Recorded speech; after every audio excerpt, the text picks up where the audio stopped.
Oh yeah, sexy biscuits. Nice. Long boys blues, 1975. YouTubers on the rise. Reviewing games late at night and sometimes friends. But Long boys blues, 1975.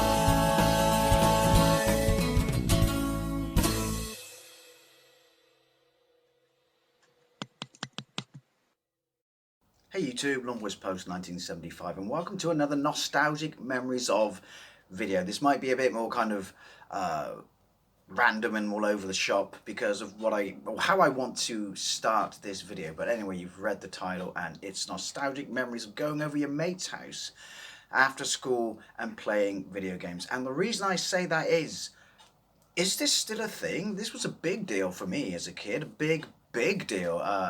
All of my mates, I remember at the time, in the late days of primary school and the early days of secondary school, we did this. This was the way we got to experience, systems that otherwise our only real experience of them or knowing that they existed was in game magazines. But I'm jumping ahead of myself a little bit here.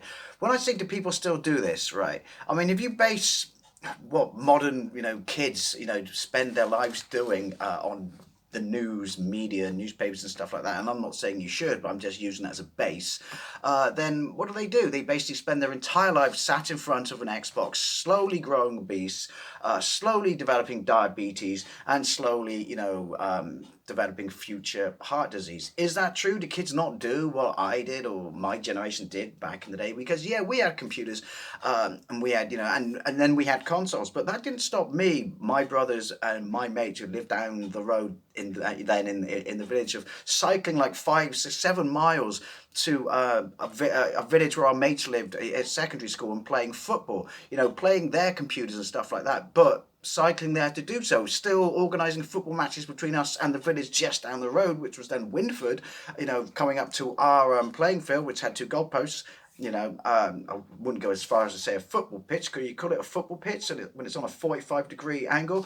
But the point being, we had these games and we spent a lot of our time in front of these machines and stuff like that. But it wasn't the be-all and the end-all of our childhood. As I said, the media these days paints it that this is all kids do, just sit there, slowly destroying their mind and their body and do nothing else.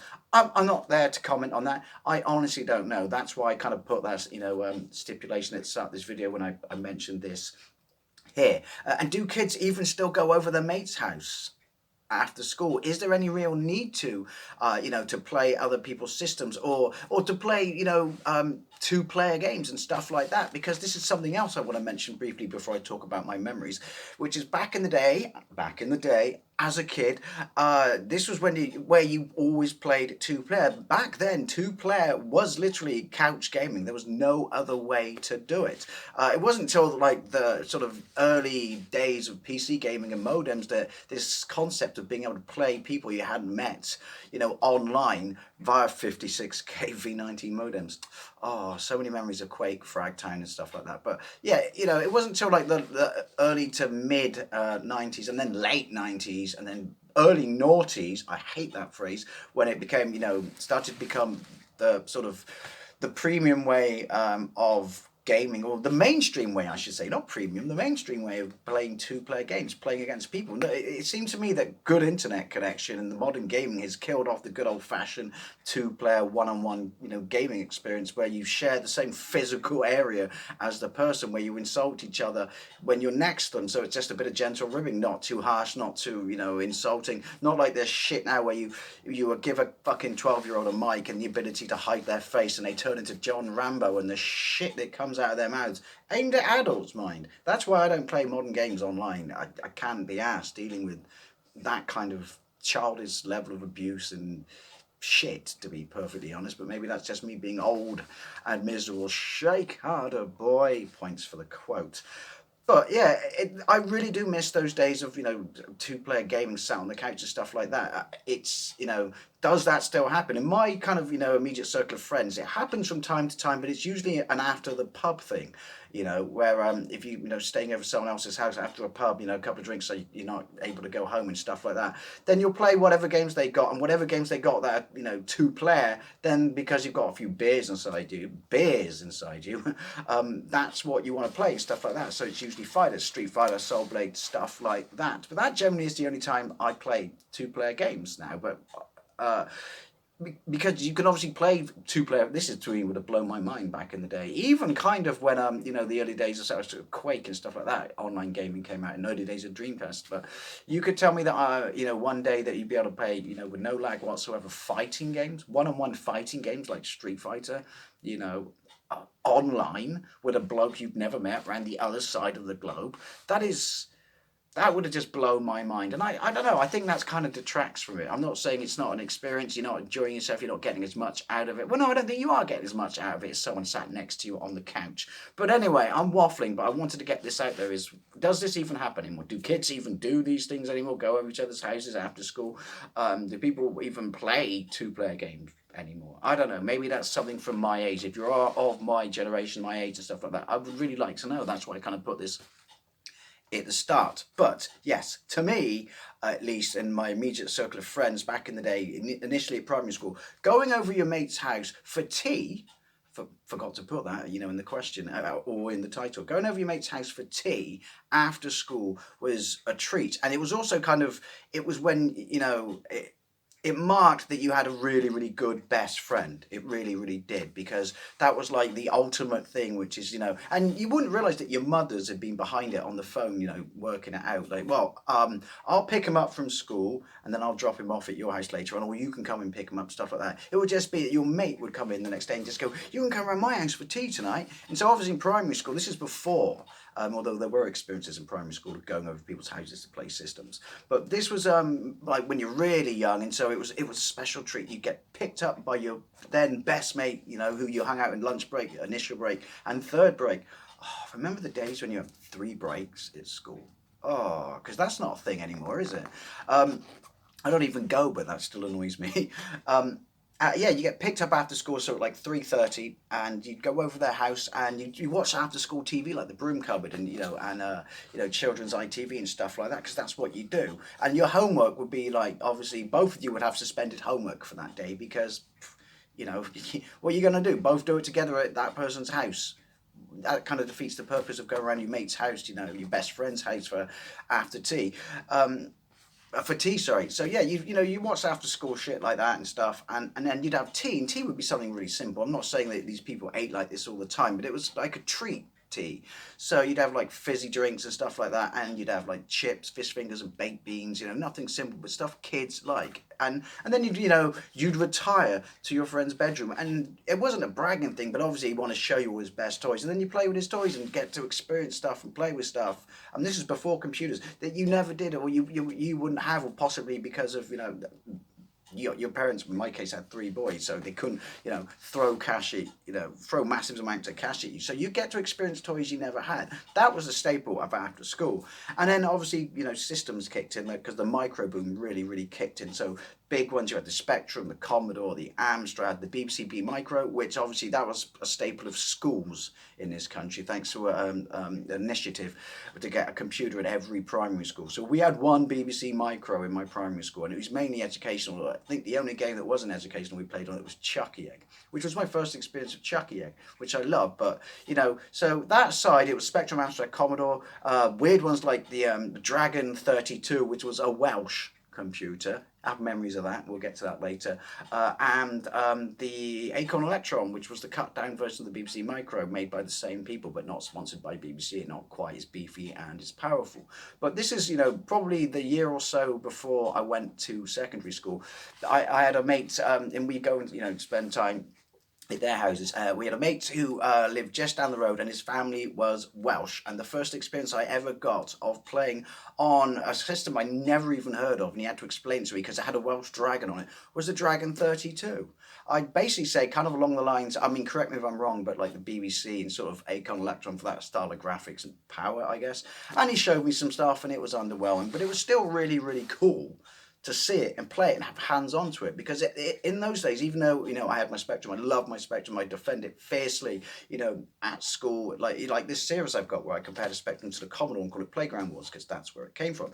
We defend it vehemently and you trash talk each other. But as I touched upon at the start of this video, basically your experience of other machines, because it was the early 80s, it was beyond your parents being able to buy multiple machines for you. And usually parents would go after, different families would go after a specific machine for specific reasons, which is why, while most people had a Spectrum, in my primary school there were these people at the Commodore, the Amstrad, the BBC and the Acorn Electron, because they went for educational stuff like that, where the people just went games, kids, shuts them up and stuff like that. So, that was good that there was a spread. But your experience of these machines ultimately came down to what you would read about them or see of them in your computer magazine of choice. Why would you buy, Zap 64 if you owned a Spectrum? You would not buy other magazines. Maybe you would buy stuff like CVG, which is a mixed, format magazine.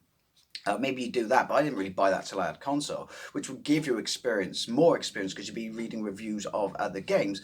But as a kid, your experience of these systems was literally the multi-screenshots on a game advertised in a magazine. So you'd see like Renegade, and you see the Spectrum screenshot, the Commodore screenshot, and the Amstrad screenshot.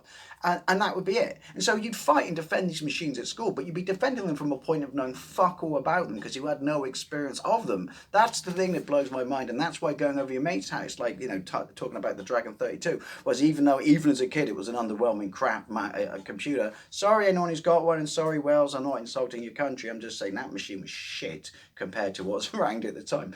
But it was good, it was exposure, so I ate it up as a kid. There was another kid, and this was just into secondary school, I think. He lived down the road the other way. This is why, your bus, we could just both get off at his house, and my mum would pick him up after tea later on. And he had a Commodore 64, and that was my first experience with the Commodore 64, because even though, Playground Wars and stuff like that, that was mainly at primary school, never actually physically sat down and played one. So he would go and show me all his games. I still to this day remember a budget shooter called UFO, and for some reason my memory thinks that it's got mind-blowing graphics, or it did back then. But that was my first experience of Wade the Exploding Fist on the Commodore 64, and that blew my mind. And even though I was like kind of still defending the Spectrum, talking to him, which is, it's really quite impressive. The Spectrum's really good as well, mind. Oh look, it does that on the Spectrum, kind of, not being able to let it go and having to defend my machine. Deep inside I was like, holy fuckballs, that looks absolutely amazing. And again, the music, even though we had a 128K at this point, because this is secondary school, the music, even I had to sit and see and just go, it's like an angel crying. I've never heard such beautiful music in my life. And there was a guy at secondary school who had an Amstrad. No one had an Amstrad at my primary school, which is when the main sort of computer wars, Playground Wars kicked off. So seeing that for the first time was absolutely mind-blowing, particularly at this point, because obviously, and we had a +3 at that point, which is the Amstrad owned ZX Spectrum with a disk drive. So seeing where the keyboard came from and stuff like that. But that's when you realised that Target Renegade was absolutely fantastic and mind-blowing on the Amstrad. But it's all these experiences which, I just have fond memory of going over their house, watching TV, having something to eat, playing a machine, and they'd often be bored because I don't want to play that. I play that all the time. Why would I want to play that? But you're like, please, please, please, I've seen it in the magazines, at least the gaming adverts. It looks amazing, I have to play it. And they come over our house. We have mates come over our house, and the same thing, even though they would come from like Commodore, households, that sounds weird putting like that, families, ownership, they would still have a list of games that they would have to play on the ZX Spectrum, but it was regarded as being peerless and stuff like that. So it was a good exchange. It was absolutely fantastic. Really, really, really loved it. The neighbor at the time, the next door neighbor, had an Atari 2600. They eventually moved away, but we borrowed that off them for a weekend. So that's not quite the same. But neighbors then, when you mates with their kids, because their kids are the same age as yours or whatever, or you are the same age as them, I should say.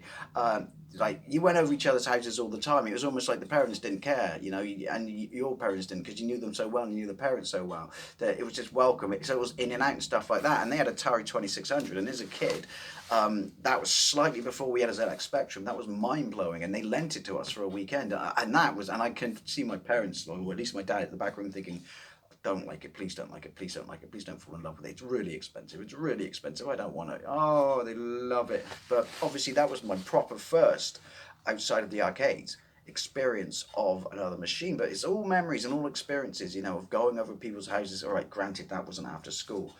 It just, blew our minds. It was, to see these machines that were listed in magazines or mainly adverts that you had no true experience of what they were like, to finally get some, input onto them, and dare I say feedback and experience, sound, playability, titles that you didn't have, exclusives, and graphics that were way superior to yours, such as the Commodore 64. Still think the ZX Spectrum is a better machine, but these are all really strong memories and parts of my childhood I have such affection and nostalgia for. I mean, there was another bloke who he was bringing his kids up by himself. That's completely irrelevant. I'm not sure I told you that. And he went down the educational route, and while this game was on the BBC, but this was my first experience of, Elite. So he was literally next door, but it was still an after school thing. We would walk down the road after school, have tea, having dinner. It's like, I don't know, it was a deal by your parents. Feed them, you have to feed them. And then I played an Acorn Electron. I remember playing Commando on it and just thinking, this is pants compared to the Spectrum. Why does everyone look like they're in the radiation? This is even as a kid, look like they're in the radiation suits from Back to the Future and move like they're loaded with lead. But when he put on Elite, again, that was on the BBC, and that was on the Spectrum and stuff like that. But I hadn't played it at that point, but I knew it was to preserve these machines. That blew my mind, like almost a sandbox game, basically, in space. And his dad was trying to explain it to us and all the complexities of it and that. And it went in one ear and out the other ear because I was a kid. Because this was probably before it was on the Spectrum, to be fair. And but even as a kid, I was just like, when he was explaining it and the trading and stuff like this and these different screens and going to planets and that came up, my brain just went. So even though I wasn't a massive fan of the Acorn, it was still a great system to be exposed to because of, these games that you wouldn't play on your system. I'm not doing it justice. This back and forth and going over a friend's house after school, you as a kid, knowing that they had a system that you would fight against or argue over in the playground, made it that much more exciting to go over that house. Again, that's what I'm saying. If kids don't do this anymore, it's sad. And obviously this is pre one-on-one fighting games and stuff like that. All right, they were kind of where the exploding fist and stuff like that, but I'm talking like the console era. But and then there was that period where we're moving up the years in secondary school, and I got my Sega Master System, and then my mate was one of my best mates back then. He got a NES, and there was only one person I knew of in our school who had a NES, and it was him. And that was my only experience of the NES, because if you're outside the United Kingdom, particularly North America, trust me, the NES was not a big deal in this country, and it was not that popular. The Master System ruled, and that's not a them and us. That's fact. Look it up. And so, I mean, we used to, at this point, we're getting a little bit older, used to sneak parents boozing and stuff like that. But so he'd come and stay the weekend. It was like when he'd come and stay the weekend when my parents went on holiday and stuff like that, and we played Master System and stuff like that. And later on, Mega Drive, I told that story, but I'll mention it again. And I'd do the same thing over his house, and that was the first time I got to play the NES. But here, it got really interesting, because I knew about the games on the NES. I knew about the stuff from the arcade, like Mario and the Play Choice 10s and stuff like that. I knew from Mean Machines that you had the Mega Mans, Master Blasters, stuff like that, and all these games, that I wanted to play, but obviously had no chance, because they were, the stuff of Nintendo, and exclusives because of the licensing and stuff like that. So that was cool, even though we used to fucking argue over it, tooth and nail. I always remember him saying to me, look, the NES is better because they just built it to be more playable. And even as a kid, I'm like, dude, no machine is more playable than another machine. It comes down to how you program for that machine. But anyway, we used to fight, tooth and nail over it. But we both had respect for each other's mutual systems. He could not get enough when he came over to my house of R-Type, because he was a big fan of R-Type in the arcades. And even he had to concede, which is there was nothing on the NES graphically at that point. Not wanting to start wars here, we're all adults, that looked anything like R-Type. Whereas I really wanted to play Mega Man 2, because he had Mega Man 2 and he had Double Dragon 2. And obviously I had Double Dragon on the Master System and absolutely loved it. Really, really, really wanted to play Double Dragon 2 because that wasn't, and that's when I learned it was a completely different cup of tea. But yeah, again, my first experience of Mega Man. We had to feed ourselves at that point, otherwise known as calling pizza. But yeah, with the credit card that was left, that was fantastic, and that was a really, really good one for me because, you know, as much as I was a die-hard fucking Sega fanboy back then, yeah, the getting to experience a NES, you know, he was the only, you know, fortunately he was one of my best mates, so, you know, it was a given that I was going to get to play it, but there was no one else I knew who had it. And then when I imported my Japanese Mega Drive, the weekend it came, my parents went on holiday and he got to stay the weekend, and we just played, again, fed ourselves, but we played Rastan Saga 2, which came with it, because I always say this, they were supposed to send me Batman. That's what I paid my £189 for the pack-in the arcade stick for, and got sent that and a letter telling me they were going to send me Batman, which they never fucking did. Still hurts to this day. But yeah, and so we just caved the crap out of Rastan Saga 2. You know, over and over and over and over and over again. And, you know, a few years ago, it's probably 10 years ago the last time I saw him, he even was said to me what great memories it was, because I imported that Mega Drive. You know me, you know my channel, Japanese Mega Drive. I imported it because I couldn't wait for the English one to come out. And so he said it was kind of cool knowing that, you know, because we were best mates, that he would get to play this machine. Because he remember telling me that, I remember you were so obsessed, like, you know, working as all these hours you could, like, outside of school to get the money for it. Like, you were a man possessed to get it because I knew you loved Sega and stuff like that. And it was weird. But then it finally paid off, and you were the only kid in school who had this. And obviously this is a year or so before it came out in the UK anyway. And it was like, I was in this exclusive club. I'm going over Dave's house to play his Japanese Mega Drive. What you doing? Not playing a Mega Drive because you haven't got one and won't have one for a year. Man, we were complete cocks back then. But yeah, it's funny that he had such, you know, the same memories that I had of going over, his house, the NES, and people going over at other people's houses. It's funny because you move along a little bit more. This is where the memories get a little bit kind of more sporadic. Here's another one, a good one from secondary school. When I talk about riding bikes back then, we used to ride from Felton to Stanton Drew, which is probably more than 7 miles. You couldn't do that now. Like, parent groups would shit their pants and ride back through the country lanes with no lights in the dark.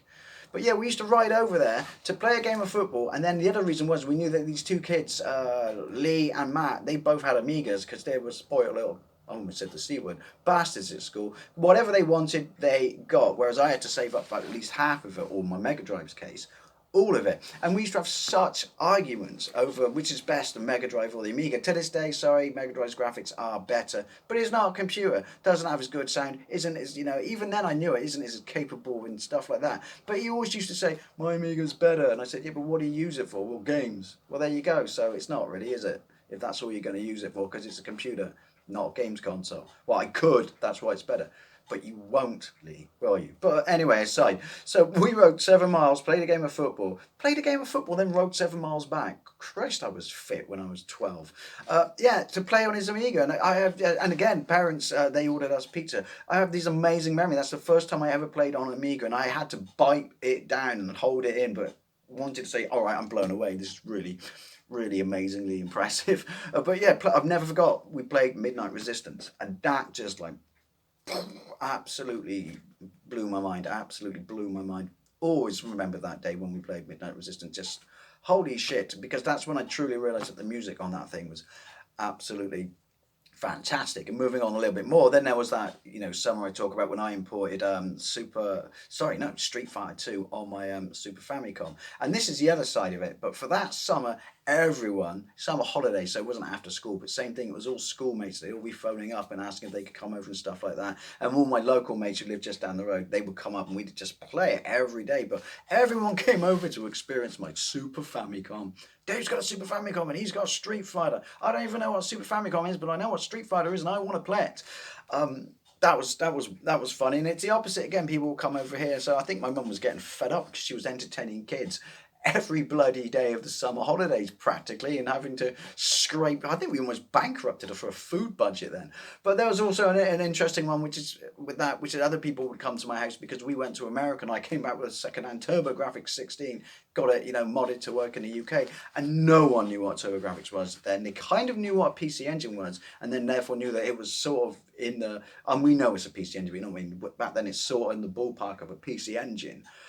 But yeah, so then it was like they couldn't play these games anywhere else. No one. I don't know anyone who imported a PC Engine back in the day. So they come over to experience this. I mean, I'm ending this video on the fact that they come to my house, but these are all amazing memories. The point is this, as I said, about your only experience of other systems back then, because as adults we've got disposable cash and stuff like that, so we can own multiple systems. Even as sort of very young adults, when you're out of school, I could own multiple systems. I mean, I had like Mega Drive, the crossover with the Super Famicom, and then Super Famicom had crossover with the PlayStation. So I didn't only have, and I had a Lynx and a Game Boy alongside both of them. So I didn't only have one system. That's doable as an adult, even a young adult, because you're disposable cash. But way back then, when you're a young kid, your only experience to these other machines was going over your mate's house. I say after school, but there was also like at weekends and stuff. It's a ballpark question or statement, I should say. That was the only way to experience these machines because of the cost of them, particularly the micros in the early days of the 80s. And it's why I have such warm memories and nostalgia for it, and why I said at the start, do kids even do this anymore? Is this even a thing anymore? I mean, less systems, these days. Obviously, back then, multiple systems, multiple people would have them, so different houses to go over after school. Nowadays, what? PlayStation, Xbox, PC. Woo! So yeah, is it a thing? I mean, I really do hope it is. It's still a thing that kids do after school, with their mates, best mates, and even going around for tea and stuff like that. Because to me, it was such an amazing part of my childhood. Anyway, this one kind of got away from me and I overly waffled, but as always, I'd absolutely love to know what you think. Do you have any memories? Please let me know. Thank you very much for watching, and I'll see you later.